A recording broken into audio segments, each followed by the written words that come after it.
Welcome back. Time for our GMC Sierra Tweet of the Night. Comes from Pitt men's basketball, 300 and counting. They beat Notre Dame 70-60. The men's basketball team does. 300 wins at Peterson Event Center. And if you are, that storied, or I should say that read up on the history of the program dating back to when Peterson Event Center opened, you got to think back to the Ben Howland days, the Jamie Dixon days, and then moving forward, coming through now full circle with Jeff Capel. Pretty impressive history just in that Peterson Event Center era, Chris. It feels like that program, even though Pitt's program was starting to make a climb, they got into the Pete and things just really took off from there, and you see the fruits of that labor. Yeah, it's pretty cool that they've hit a milestone win on a day when they were honoring, or a weekend they're honoring the 15th anniversary. The two Elite Eight teams they've had, the 74 team and that 09 team that was so good and just missed out on the Final Four and the Scotty Reynolds. But yeah, I always thought all that time that the Pitt basketball is the most underrated. I mean, that was the place to be for a while, which was something that somebody my age, growing up in the 90s or being coming to age in the 90s when there was no Pitt basketball was kind of an afterthought, and all of a sudden they had this beautiful new arena, and it still is. I was there the other day actually for a women's game. It still really is a beautiful place, and it's really aged well for being 20-some years old.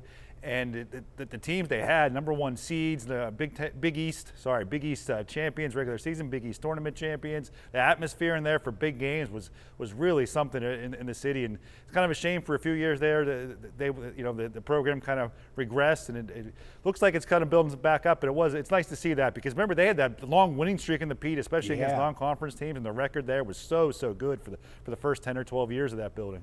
I was thinking about that winning streak, and I think that's one of the things that maybe we don't give Jamie Dixon enough credit, because that was really where that winning streak really started to grow. And when Jamie Dixon was at Pitt, they didn't lose in the Pete very often, especially not in non-conference, but they didn't lose a lot of conference games in the Pete either. And the tradition that he built with that building, as far as what that program did in a short amount of time, I think is something that definitely deserves recognition. 412-575-2600 is the number. Give us a call. We can also take some tweets here at Josh Taylor HD. We will start with Chris in the South Hills. Chris, you're on the Nightly Sports Call.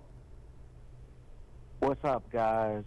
I was at the home opener and everybody was chanting "Fire Canada." But what I don't understand is how Todd Reardon has been a disaster of a power play coach. And he's a retread as well. So why does he escape with no blame?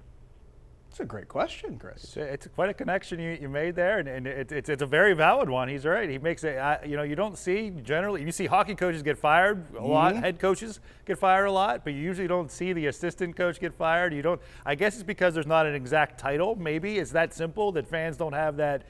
The casual fan doesn't have that lightning rod ire. Like, I don't know how many people that even are, ardent Penguins fans know exactly that Todd Reardon is the power play guy, right? You have a consistent coach, not like you have defensive coordinator, offensive coordinator. There's a goalie coach, I guess, but you generally don't. It's only in football. I guess a hitting coach in baseball might sometimes draw a fan, even in Pittsburgh last year, Andy Haynes to a point with the Pirates, but not like a coordinator in football. Those guys, an offensive coordinator, the joke is the most hated guy in town. And yeah, you don't see it. And the results. I mean, Todd Reardon's a good guy, a good hockey coach. He's been a head coach. He's, I don't know if it's his fault per se, but hey, when you have the second worst power play, the worst power play in Penguins history to this point, and you have this talent, or maybe one of the best point men ever in the power play, and one of the best passers ever in NHL history in the power play, and another Hall of Famer, and another 2 Hall of Famers at least that you have to work with, and you're 13%.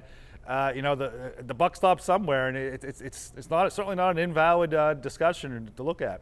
In fairness, people might not blame Todd Reardon because they may think it's still Mike Yeo.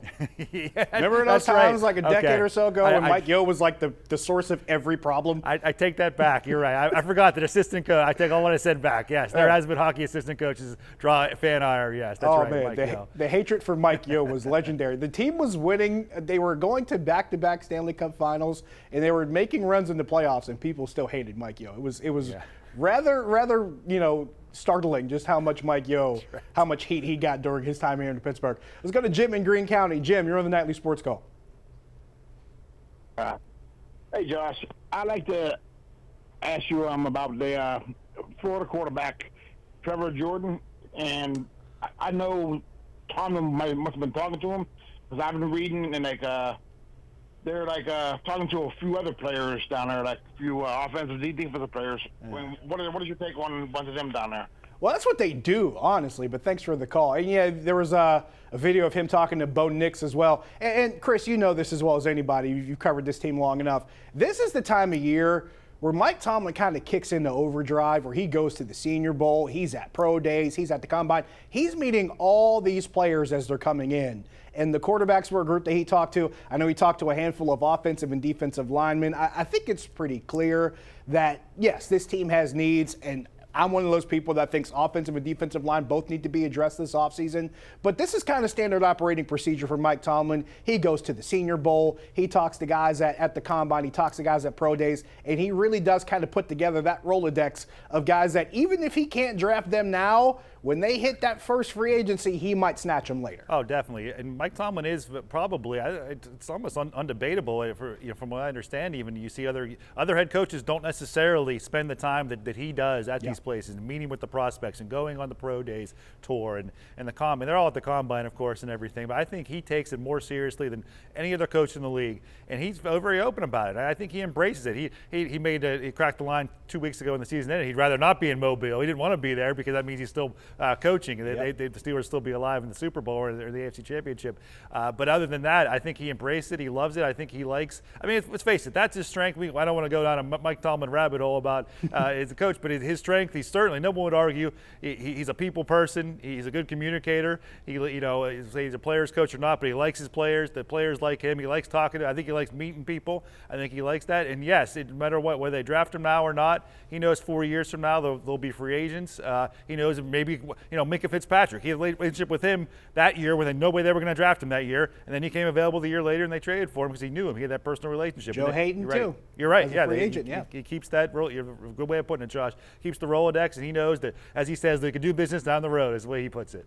And it's one thing that Arthur Smith mentioned actually in an interview with our friends over at Steelers.com. He talked about how a lot of this game is relationships, and that's something that both he and Mike Tomlin share in common.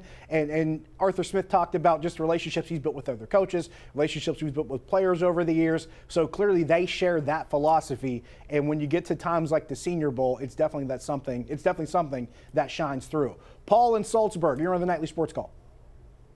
Yeah, Josh. What I have to say about Kenny Pickett is that during the 22nd draft, whenever we drafted him, he was the only quarterback taken in a draft. He did not have a great college career. He had 1 year that he had a super receiver that he was able to connect with and look halfway decent. But for 2 years that he's been with the Steelers, he hasn't produced anything. And when Rudolph got in there, it looked almost like a team that has a possibility of going somewhere. I hope and pray to God that they draft a quarterback that can get this team to a whole different level. I don't think they're going to, Jim. Not where they're drafting right now. I think being able to find a quarterback 20th, the first quarterback off the board 20th in the draft, when they did that a couple years ago, I think that was an anomaly. I don't think that's going to happen again anytime soon. And I don't think the quarterback that you think that you're going to find to change their fortunes is in their immediate future. I just don't think he is, Chris. I think there's this crazy conception, and you can jump in whatever you want to here. I think there's this list of things that people want from a quarterback, and they don't realize that list, there's like 4 or 5 guys that fit that profile, and they already have jobs, and they're not going anywhere. Yeah, there's no sense relitigating Pitt drafting Kenny Pickett now, or the Steelers drafting Kenny Pickett now. I mean, at the time, I think people were really excited about it. Even up until maybe October of 2023, people were excited about it and thought it was. And the Steelers are pretty open about it. They're going to keep Kenny Pickett. They're not going to draft a quarterback that high. I guess you could put a small fraction, the second round maybe. Third round, okay. Fourth or fifth. I think they will draft a quarterback. But it'll probably be in 4th or 5th or later on that third day of the draft, I would imagine. I think the plan is to kind of go Kenny Pickett, veteran, whether it is Mason Rudolph or whether, I guess, Mark Caboli says Mitch Trubisky. I think he's crazy, but that's possible, I guess, or some other free agent out there as a veteran, and then you have a rookie they're kind of developing and take a shot on. The Kenny Pickett, they're not done with Kenny Pickett, and you could sit here and I guess, discussed. Maybe they should be, I guess, but they're not. And, it's easy to make hindsight now and say, yeah, Pickett's college career, whatever, and I get that. But I don't think anybody was saying at the time when he was drafted. Yeah, and the offensive coordinator choice, I think, reflects on what they want to do is try to amplify his strengths and maybe minimize his weaknesses. We got to take another break. We'll wrap up when we come back. Stick around.